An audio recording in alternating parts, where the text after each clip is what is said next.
بسم اللہ الرحمن الرحیم۔ السلام علیکم ناظرین، مرد کی پسلی سے عورت کو بنا کے اللہ تعالیٰ نے مرد کو اپنی اس حکمت کا اشارہ دیا کہ میں نے اس عورت کی تخلیق فرشتوں کی لائی مٹی سے نہیں کی، میں نے اسے تمہارے جسم کے حصے سے اس لیے نکالا کہ عورت کا تقدس اور پردہ قائم رہے۔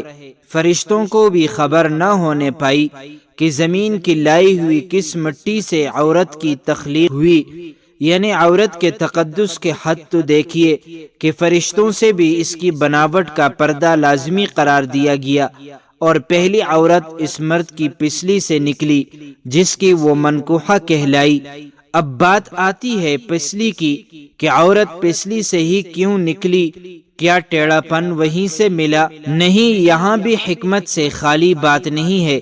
انسانی جسم میں دل اور بہت سے نازک حصے پسلی کے پیچھے چھپے ہوئے ہیں، یعنی پسلی ایک ڈال ہے۔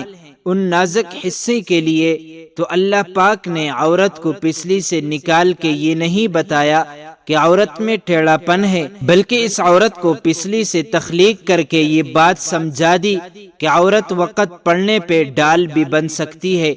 ناظرین، اب آئیے آپ کو ایک حدیث مبارکہ سناتے ہیں۔ نبی پاک صلی اللہ علیہ وسلم صحابہ کی محفل میں جلوہ فرماتے کہ ایک شخص حاضر ہوا اور عرض کرنے لگا، یا رسول اللہ صلی اللہ علیہ وسلم، کوئی ایسا مومن بھی ہے جو جہنم میں رہے گا؟ حضور پاک صلی اللہ علیہ وسلم فرمانے لگے، ہاں، ایک شخص ایسا ہوگا جو جہنم کی گہرائی میں 1000 سال رہے گا، مسلسل اونچی آواز میں پکارتا رہے گا، یا حنانو یا منان۔ ایک دن اس قدر اونچی بلند آواز سے ہی یا حنانو یا منانو کہے گا کہ حضرت جبرائیل علیہ السلام جہنم کے قریب سے گزرتے ہوئے اسے سن لیں گے۔ حضرت جبرائیل علیہ السلام حیران ہوں گے کہ یہ کیسی عجیب بات ہے، کوئی مسلسل یا حنانو یا منانو پکار رہا ہے۔ حضرت جبرائیل علیہ السلام عرش کے سامنے حاضر ہوں گے اور سر سجدے میں رکھ کر خدا کی تسبیح بیان کریں گے۔ اللہ فرمائے گا، اے جبرائیل علیہ السلام سر اٹھاؤ۔ جیسے ہی حضرت جبرائیل علیہ السلام سر اٹھائیں گے تو اللہ فرمائے گا کہ بتاؤ جبرائیل علیہ السلام، کیا عجیب دیکھا آج تم نے؟ حضرت جبرائیل علیہ السلام عرض کریں گے، اے ہمارے رب، میں نے جہنم سے آتی ہوئی ایک آواز سنی ہے جو کہ گہرے گڑھے سے لگ رہی تھی، کوئی پکار رہا تھا، یا حنانو یا منان۔ اللہ فرمائے گا، اے جبرائیل علیہ السلام، جہنم کے داروغہ مالک کے پاس جاؤ اور اسے کہو کہ جو بندہ یا حنانو یا منانو کی صدا لگا رہا ہے اسے جہنم سے نکال کر تمہارے حوالے کر دے، پھر اسے میرے پاس لے آؤ۔ حضرت جبرائیل علیہ السلام جہنم کے دروازے پر تشریف لے جائیں گے، دروازے پر دستک دیں گے، مالک باہر آئیں گے۔ حضرت جبرائیل علیہ السلام انہیں اللہ پاک کا حکم سنائیں گے، حکم سن کر مالک جہنم کے اندر جائیں گے۔ حضرت محمد صلی اللہ علیہ وسلم نے فرمایا، جیسے ماں اپنے بچے کو پہچانتی ہے، مالک ایسے جہنم کو پہچانتے ہیں۔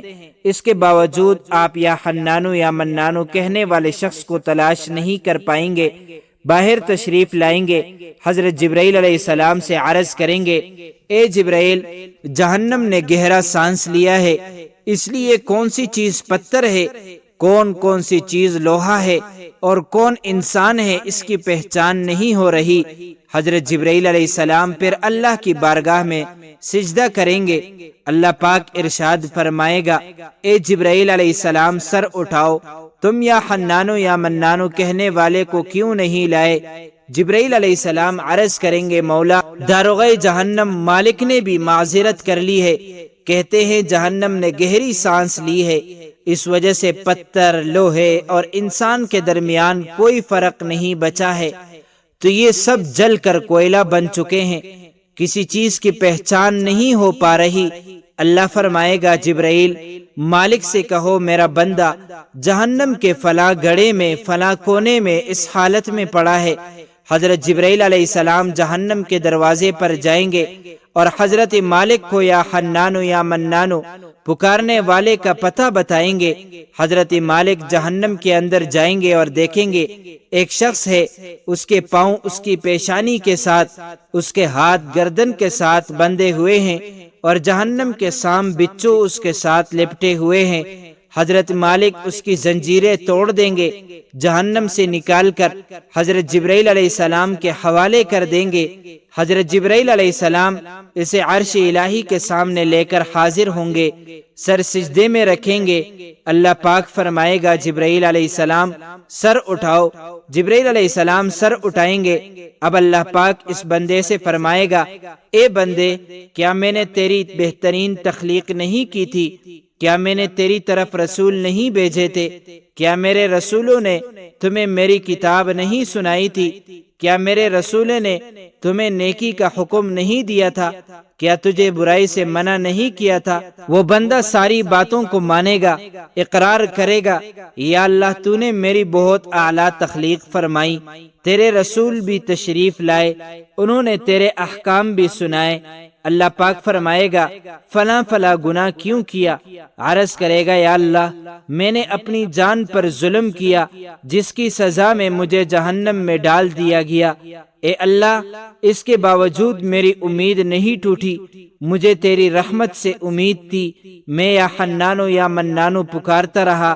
مولا کریم تو نے مجھے اپنے فضل سے جہنم سے نکالا ہے، یا اللہ مجھ پر رحم فرما۔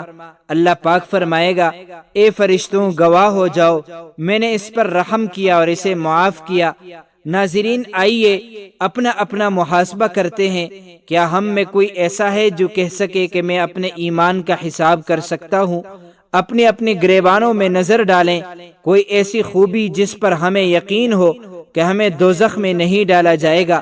ہزاروں سال کی عبادتیں بھی رد ہوتی دیکھی گئی ہیں، تو بس اللہ سے دعا کرتے ہیں کہ اے اللہ ہم جانتے ہیں کہ اگر ہمارے ایمان کا حساب لیا گیا تو یقیناً ہم نہیں بچ پائیں گے، ہم بے حد گنہگار ہیں، لیکن اے اللہ پاک ہم تیری رحمت کا سوال کرتے ہیں، ہم سے حساب اپنے عدل و انصاف پر نہ لینا بلکہ ہم پر اپنی رحمت اور عطا کا سایہ رکھنا۔ اے اللہ پاک ہماری دعا قبول فرما، آمین۔ قیامت کے دن جب لوگوں کے ایمان کا حساب و کتاب ہو رہا ہوگا، پر کچھ لوگ ایسے ہوں گے جن کو اللہ تعالیٰ بغیر حساب کے جہنم میں بھیج دے گا۔ صحابہ اکرام نے عرض کی یا رسول اللہ صلی اللہ علیہ وسلم وہ کون سے لوگ ہوں گے؟ نبی کریم صلی اللہ علیہ وسلم نے فرمایا ظالم حکمران، وہ تاجر جو جھوٹ بولتا ہو، وہ بوڑھا شخص جو زنا کرتا ہو۔